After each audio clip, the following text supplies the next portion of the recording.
Hello दोस्तों, आज की हमारी कहानी के लेखक हैं अंशु श्री सक्सेना। चलिए दोस्तों, कहानी शुरू करते हैं। मई का महीना था। गर्मी अपने चरम पर थी।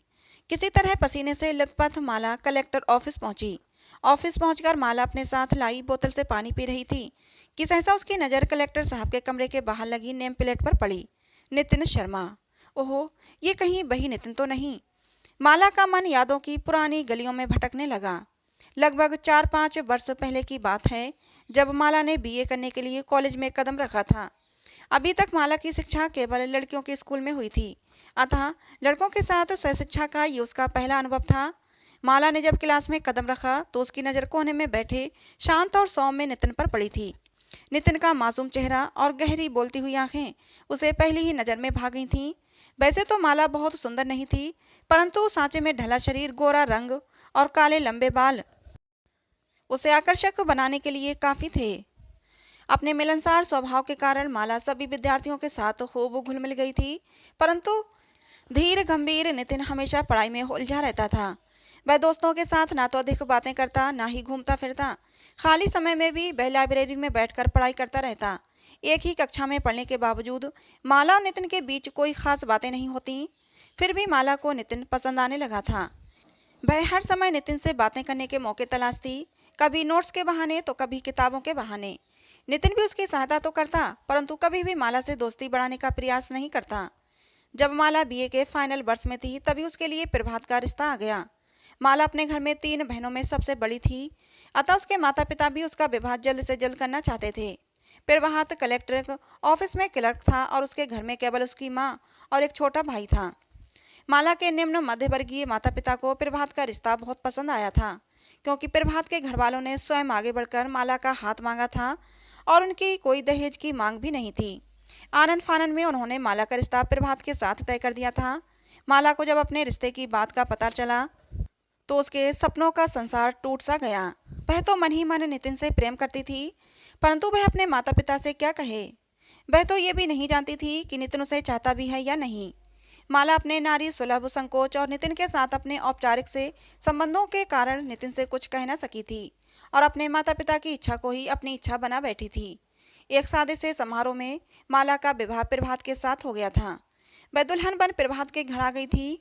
माला और उसके पति प्रभात में 10 वर्षों का लंबा उम्र का अंतराल था और उनके बीच विचारों की चौड़ी खाई थी।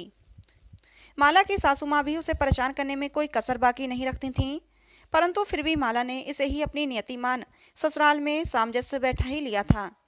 ऐसे ही लगभग 3 वर्ष बीतने को थे कि एक दिन अचानक माला पर दुखों का पहाड़ सा टूट पड़ा था। प्रभात का ऑफिस से लौटते समय जबरदस्त एक्सीडेंट हो गया था। उनकी मोटरसाइकिल को किसी ट्रक ने टक्कर मार दी थी।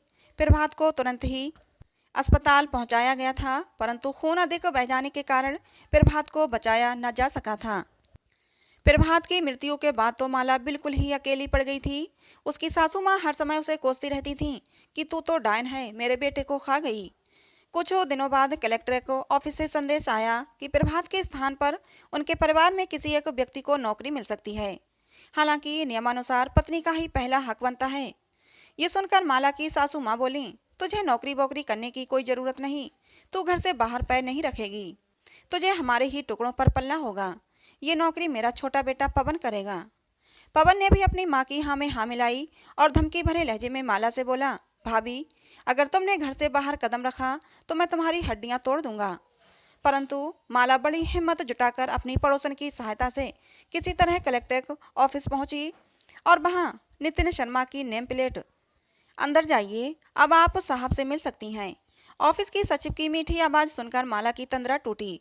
अगर ये वही नितिन हुआ तो सोचकर माला के हृदय की धड़कन तेज हो गई। क्या करे वो, क्या वापस लौट जाए? पर घर के प्रतिकूल हालात का ख्याल आते ही उसके कदम कलेक्टर साहब के कमरे की ओर बढ़ चले। कमरे में प्रवेश करते ही माला अबाक रह गई। उसकी आशंका सही साबित हुई थी। सामने बड़ी सी कुर्सी पर वही कॉलेज वाला नितिन बैठा था। नितिन ने भी उसे तुरंत पहचान लिया। अरे माला, तुम हो मिसेज प्रभात कुमार। एक ही झटके में उसने माला से दोनों सवाल पूछ डाले थे। हालांकि कॉलेज की माला और आज की माला में जमीन आसमान का अंतर था। कॉलेज में सदा चहकने वाली माला बिल्कुल मुरझा गई थी। रूखा सा निस्तेज चेहरा, लंबे बालों का जूड़ा और सफ़ेद साड़ी में लिपटी दुबली पतली काया। नितिन ने उसे बैठने का इशारा किया और अपनी सचिव को पानी और चाय का प्रबंध करने को कहा। नहीं नहीं सर, रहने दीजिए, चाय की कोई आवश्यकता नहीं, माला हिचकिचाते हुए बोली। आप आराम से बैठें और अपनी बात कहें, नितिन ने शांत स्वर में जवाब दिया। माला ने प्रभात के देहांत के बाद उपजी स्थितियों के बारे में बताया और कहा, सर आप नहीं जानते मेरा अपने पैरों पर खड़ा होना कितना जरूरी है। प्रभात के जाने के बाद मैं बिल्कुल बेसहारा हो गई हूँ। मेरी सास व देवर मुझे मारते पीटते हैं। सर मेहरबानी करके आप मुझे ये नौकरी दिलवा दें। कहते कहते उसकी आंखों में निर्झर आंसू गिरने लगे। नितिन की सचिव ने माला को पानी पिलाया। नितिन भी सांत्वना देते हुए बोला, आप निश्चिंत रहें, ये नौकरी आपको ही मिलेगी। आप जितनी जल्दी चाहें नौकरी ज्वाइन कर सकती हैं। माला ने अगले दिन ही से नौकरी ज्वाइन कर ली थी। उसे भी ऑफिस में कनिष्ठ क्लर्क का काम मिल गया था। एक ही ऑफिस में काम करने के कारण अब नितिन और माला की मुलाकातें अक्सर होने लगी थीं। परंतु कॉलेज के दिनों वाली दूरियां अभी भी बनी हुई थीं। दोनों की आपस में केवल आवश्यक बातें ही होती थीं। परंतु माला के मन में नितिन के बारे में और अधिक जानने की उत्सुकता बनी रहती थी। एक दिन शाम को माला जैसे ही ऑफिस से घर जाने के लिए निकली, अचानक ही रिमझिम बारिश शुरू हो गई थी। माला ने भागकर एक पेड़ के नीचे शरण ली। वह असमंजस में थी कि घर कैसे जाए। तभी नितिन की गाड़ी वहां आकर खड़ी हो गई। पीछे की सीट पर बैठे नितिन ने उसे अंदर से ही आवाज दी, गाड़ी में बैठ जाओ माला, मुझे घर पर उतार कर मेरा ड्राइवर तुम्हें घर छोड़ाएगा। नहीं नहीं सर, आप परेशान ना हो, थोड़ी देर में बारिश रुक जाएगी, फिर मैं घर चली जाऊंगी, माला ने झिझकते हुए कहा। बेकार की बात ना करो, चुपचाप गाड़ी में बैठो। नितिन का लहजा आदेशात्मक हो चला था। अब माला के सामने गाड़ी में बैठने के अलावा कोई रास्ता नहीं था। वह चुपचाप गाड़ी में आगे ड्राइवर के बगल वाली सीट पर बैठ गई और गाड़ी में एक अजीब सी खामोशी पसर गई। कुछ ही मिनटों में गाड़ी नितिन के बड़े से सरकारी बंगले में पहुंच चुकी थी। बड़ा सा शानदार बंगला, सामने बड़ा सा खूबसूरत लॉन। दरबान तुरंत छाता लेकर गाड़ी के उस दरवाजे के पास आ खड़ा हुआ जहां से नितिन को उतरना था। गाड़ी से उतरते हुए नितिन ने माला से कहा, चाहो तो अंदर आकर माँ से मिल सकती हो, उन्हें तुमसे मिलकर अच्छा लगेगा, फिर ड्राइवर तुम्हें तुम्हारे घर छोड़ आएगा। अब माँ से मिलने को भला माला कैसे मना करती, इसलिए वह भी गाड़ी से उतर पड़ी। घर के अंदर जाते समय वह सोच रही थी, अंदर नितिन की पत्नी होगी, आज देखूंगी कौन है वह खुशनसीब लड़की जिसे नितिन ने अपनी अर्धांगिनी चुना है। घर के भीतर बने बरामदे में नितिन की माँ कुर्सी पर बैठी थीं। उनके हाथ में कोई पुस्तक थी। नितिन के साथ माला को आते देख वे बड़े प्यार से बोली, आओ बेटी, यहाँ मेरे पास बैठो, तुम माला हो ना। माला उनके मुंह से अपना नाम सुनकर आश्चर्यचकित रह गई थी। फिर धीरे से बोली, आप मुझे कैसे जानती हैं माँ जी। नितिन की माँ कमला देवी ने मुस्कुराकर जवाब दिया, मैं तो तुम्हें तब से जानती हूँ बेटी, जब से तुम नितिन के साथ कॉलेज में पढ़ती थीं। उन्होंने नौकर से कहकर तुरंत चाय और पकौड़े बनवाए और माला को बड़े प्यार से खिलाया।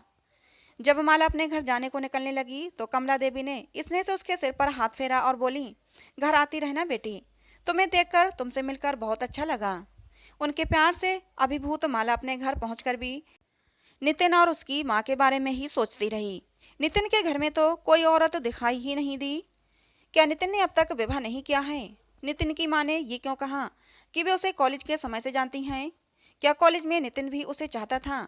क्या वह नितिन की खामोश निगाहों को नहीं पढ़ पाई थी? ऐसे ही अनगिनत विचार रात भर माला को परेशान करते रहे और वह रात भर सो न सकी। अगले दिन जब माला ऑफिस पहुंची तो देखा नितिन की सचिव छुट्टी पर थी, अतः उसे फाइल पर दस्तखत कराने स्वयं नितिन के कमरे में जाना पड़ा। जब वह नितिन के कमरे में पहुंची तो नितिन फाइलों में उलझा हुआ था।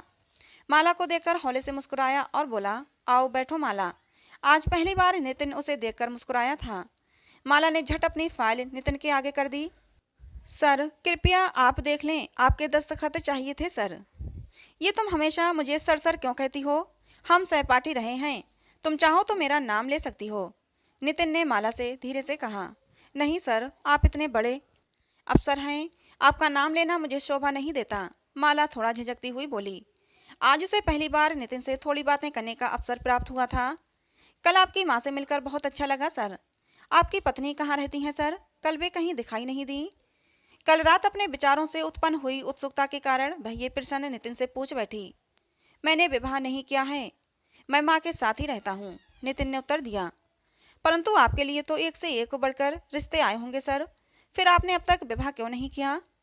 अपनी उत्सुकता में माला ने नितिन से ये व्यक्तिगत प्रश्न पूछ डाला। फिर तुरंत ही उसे अपनी गलती का एहसास हुआ और वह बोल पड़ी, क्षमा कीजिए सर, मुझे आपसे ऐसा प्रश्न नहीं पूछना चाहिए था। नहीं, क्षमा मांगने की कोई आवश्यकता नहीं। आप जानना चाहती हो तो सुनो। मुझे कॉलेज के दिनों में एक लड़की पसंद थी, परंतु उस लड़की को विवाह करने की बहुत जल्दी थी, इसलिए उसने कहीं और विवाह कर लिया। नितिन ने माला की आंखों में देखते हुए कहा। ओहो, तो क्या नितिन उसकी बात कर रहा है? क्या नितिन भी उसे पसंद करता था? तो क्या उसका नितिन के लिए प्रेम एक तरफा नहीं था? अगर ऐसा था तो नितिन ने कभी कॉलेज में कहा क्यों नहीं? इन सभी विचारों के बीच भरसक संयमित रहने का प्रयास करते हुए माला ने कहा, अच्छा, कॉलेज में कौन थी वह खुश नसीब लड़की? आज घर जाकर आईना देख लेना, तुम्हें पता चल जाएगा कि कौन थी वह खुशनसीब लड़की। नितिन का उत्तर था। अब तो शक की कोई गुंजाइश ही नहीं बची थी। फिर कभी कहा क्यों नहीं? कांपते स्वर में माला ने पूछा। क्या कहता? सोचा था पढ़ लिख कर किसी काबिल बन जाऊंगा, तब वो तुम्हारे माता पिता से तुम्हारा हाथ मांगूंगा। मुझे क्या पता था कि तुम्हारा विवाह इतनी जल्दी हो जाएगा। फिर मैं ये समझता था कि तुम्हारे लिए मेरी भावना एक तरफा है। तुम इतनी चहकती हुई चुलबुली सी लड़की थी, तुम मेरे जैसे धीर गंभीर लड़के को कहाँ पसंद करोगी? नितिन ने गंभीर बदसंयत आवाज में जवाब दिया। ओहो, एक बार कहकर तो देखते, मुझे तो तुम पहली नज़र में ही अच्छे लगे थे। कॉलेज में तो तुम इतने गंभीर रहते थे कि मैं कभी तुमसे कुछ कहने की हिम्मत ही नहीं जुटा पाई। कहते कहते माला की आंखों से आंसू छलक पड़े। उस दिन बरसों बाद माला को अपने दिल के किसी कोने में प्रसन्नता का अनुभव हुआ था। देर रात तक वह कॉलेज के दिनों को याद करती रही थी। अब धीरे धीरे माला के चेहरे पर मुस्कुराहट लौटने लगी थी। ऑफिस में भी नितिन से सामना होने पर वे दोनों एक दूसरे को देखकर आंखों ही आंखों में मुस्कुरा देते थे। माला अब उस स्वयं के ऊपर थोड़ा ध्यान देने लगी थी। माला का मन कई बार समाज की बेड़ियां तोड़ने का करता। वह सफ़ेद के अलावा दूसरे रंग भी पहनना चाहती थी। कभी उसका मन छोटी सी बिंदी लगाने को करता, तो कभी हल्की सी लिपस्टिक। परंतु समाज की बेड़ियां तोड़ना कहाँ संभव हो पाता है। बीच बीच में समय मिलने पर वह नितिन की माँ कमला देवी से भी मिलने चली जाया करती थी। समय इसी प्रकार गुजर रहा था। अब ऑफिस में नितिन और माला की दोस्ती के चर्चे होने लगे थे और ये चर्चे धीरे धीरे अफवाहों में बदलने लगे थे। अब ये अफवाहें माला के घर तक जा पहुंची थीं। दीपावली का त्योहार था और माला की ससुराल में बवाल मचा हुआ था। माला की सासू माँ उसके ऊपर बुरी तरह चीख रही थीं। मैं कई महीनों से तुम्हारे बदलते रंग ढंग देख रही हूँ। ये ऑफिस में क्या रंगरेलियाँ चल रही हैं बहू? तुम्हें हमारे घर की इज्जत की कोई परवाह है या नहीं? तुम मेरे प्रभात की विधवा हो, तुम्हें सबके सामने हंसना बोलना शोभा देता है क्या? तुम्हें अब नौकरी करने की कोई ज़रूरत नहीं। घर में बैठो और चूल्हा चौका संभालो। पवन भी अपनी माँ की हाँ में हाँ मिलाते हुए बोला, हाँ माँ ठीक कह रही हैं भाभी, तुम कल ही ऑफिस में अपना इस्तीफा भेज दो। भैया की नौकरी पर मेरा भी हक है। इसी बीच दरवाजे पर दस्तक हुई तो माला की सासू माँ ने, ये त्योहार के दिन कौन टपक पड़ा, बड़बड़ाते हुए दरवाजा खोला।